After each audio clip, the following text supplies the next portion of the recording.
In this episode of the Brawn Body Podcast, I'm sharing my 3 top tips for success. The 3 things that I use in order to have what I would consider a successful day. So whether it's increased focus, increased productivity, just getting more out of your day, feeling more fulfilled, feeling more enjoyment, energy, happiness, excitement, you name it. These are my 3 top tips, 3 things that I tell people. I don't care who you are or what you are doing.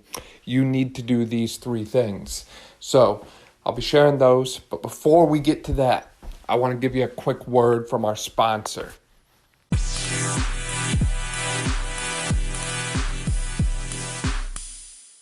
So pretty recently I was asked, what advice would you give to someone who's starting out in school, in college, in PT profession, in health and fitness, or just really starting to get their kind of thoughts and ideas together. Maybe they want to start a business, start a podcast, whatever. What 3 pieces of advice would you offer to someone who really wants to take their dreams and turn them into a reality? What kind of advice, insight, wisdom would you offer to that person?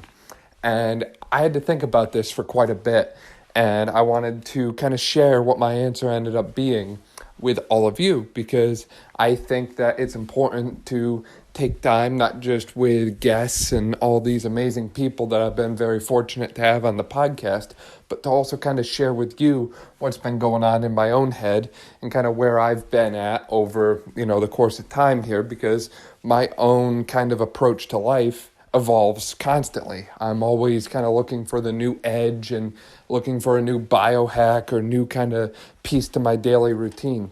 So the 3 pieces of advice that I would offer to anyone who wants to be more productive, more focused, happier, more fulfilled, more energetic, who wants to find that purpose in their life, anything like that. Number 1, you have to have some kind of connection with spirituality and gratitude. So these components kind of go hand in hand, in my opinion. A lot of people who practice their faith tend to practice gratitude more. We've spoke at length with Julie Burrell not too long ago on the podcast about the importance of gratitude, whether it's practicing gratitude through a journal, whether it's just giving thanks to people every day. However you decide to practice gratitude, the benefits of doing this are not just astronomical for, everyone around you, but you yourself as well. So by practicing gratitude, by giving thanks for what you have, by recognizing other people, acknowledging them and encouraging them, and just being what we consider a good person, what most people would consider a good person, these things not only benefit you, but they benefit everyone around you. So practicing gratitude and just changing your approach to how you talk with and interact with and work with other people can have a huge shift for your entire life. And again, I think that ties in largely with spirituality. We have also talked at length about the importance of having faith and the ties between fitness and faith. We talked about that with former MLB pitcher Joel Bennett, and we talked about that with Nate Clugston, who literally studied religion in college for 4 years and then did all kinds of awesome missionary work and different things. So I think, number 1, you have to have a sense of gratitude. You have to have a sense of faith and spirituality and belief in something, because if you don't believe in something, you'll fall for everything, right? That's kind of a famous saying that you've probably heard a time or 2 or 10 before. So believe in something and give thanks. Practice gratitude. That's number 1. Number 2, you need to find something that you're passionate about and commit 100% to it. This applies to everything. So we'll take fitness, for example.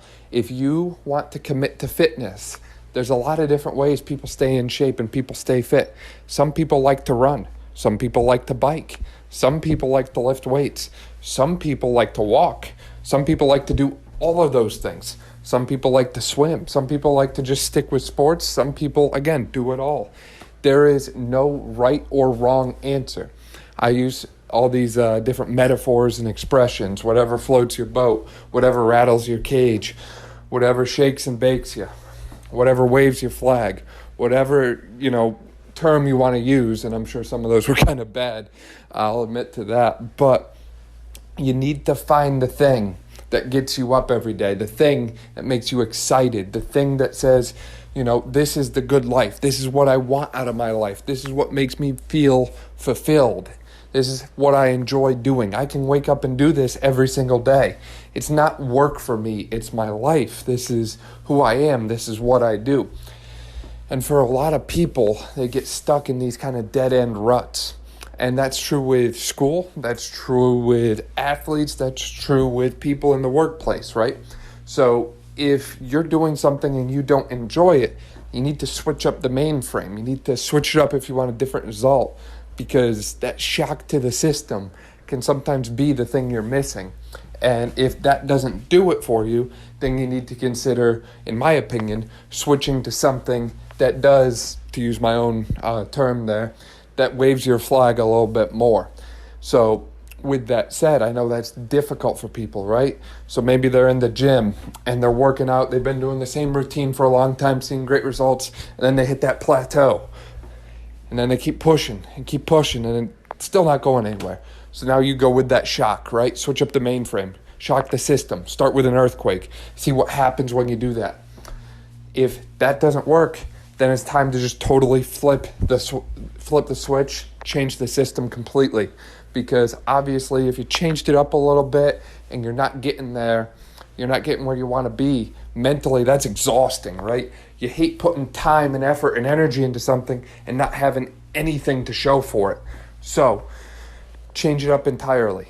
So instead of just making that little tweak, what I called that shock to the system, now we're going to switch it up entirely. So if my routine was, Monday I did upper body, Tuesday I did a lower body, active rest day Wednesday, and then upper body Thursday, lower body Friday, weekend off. If that was my routine, and I'd say, I'm going to change it up, I'm going to switch. Instead of doing front squat, I'm going to do back squat. Instead of doing RDLs, I'm going to do a hex bar deadlift. Like those little switches, and you made those, and you're not seeing the results you wanted, then it's time for a huge paradigm shift, all right? Maybe I just need to switch it up from the split approach and do 3 full body workouts every week. Maybe I need to switch it up entirely and get out of the gym and get outside, do a calisthenics kind of program for a while. Maybe I need to join a CrossFit box. Maybe I need to start working out with someone. You have to start considering what you can change about your current situation, what you can do, what you can take control of in order to keep yourself moving forward. And when you take control of your situation like that, it makes you feel empowered. You feel in charge, right? When you feel in charge like that, that's when life is exciting. That's when you are limitless. You are in the driver's seat of your life. You're not, sitting there waiting for things to pass by. You're in control. You're steering yourself. Wherever you want to take that bus, you can take it. And when you're in that driver's seat and you start driving towards the things that you want in life, whether that's in your career, whether that's in school, whether that's in the gym, whatever it might be, that's when I see people really kind of ignite that fire within, where people really get up, get after it, and that's where amazing results can be made. So just to recap so far, practice gratitude and engage in some sense of spirituality. Second is find something that gives you purpose, that gives you value, something that makes you excited to wake up every day, something that doesn't feel like work, something that you can do day in and day out and never get tired of. And third, just to kind of put that all together, I think I've kind of hinted at it there, is work your butt off. I stole that a little bit from Arnold Schwarzenegger. He said something similar in his 6 rules for success. But nothing worth having in your life will come easy. You have to sweat the small details in everything that you do if you want to get to that highest point that you can achieve. So if you want your peak in health and fitness, for example, you can't just kind of like guesstimate on everything. You can't just say, I think I'll do 5 workouts this week. That should be enough. Maybe I'll do 4 next week, and I'll eat some of this, I'll eat some of that, hopefully that'll be good, and just kind of like half-effort it, not really sit down and think about what you're doing or why you're doing it. Or maybe you go, that worked for that person. He followed that and he got great results, so I'm just going to take that and roll with it, right?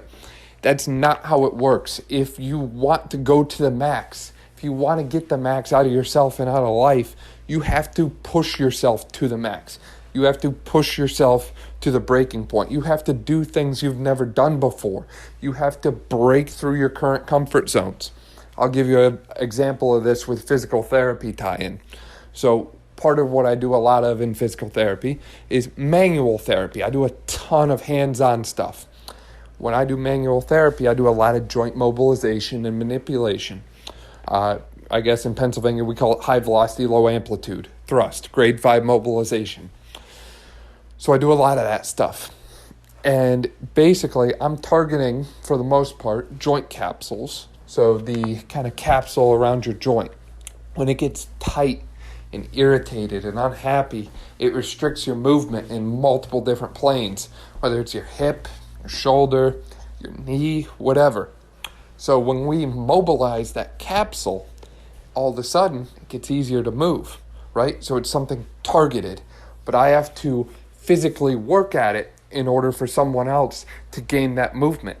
And while you're doing it, it doesn't feel all that great all the time, right? If I'm doing a grade 4 mobilization, I'm pushing someone's joint capsule to its maximal stretch position and I'm holding until it starts to loosen up.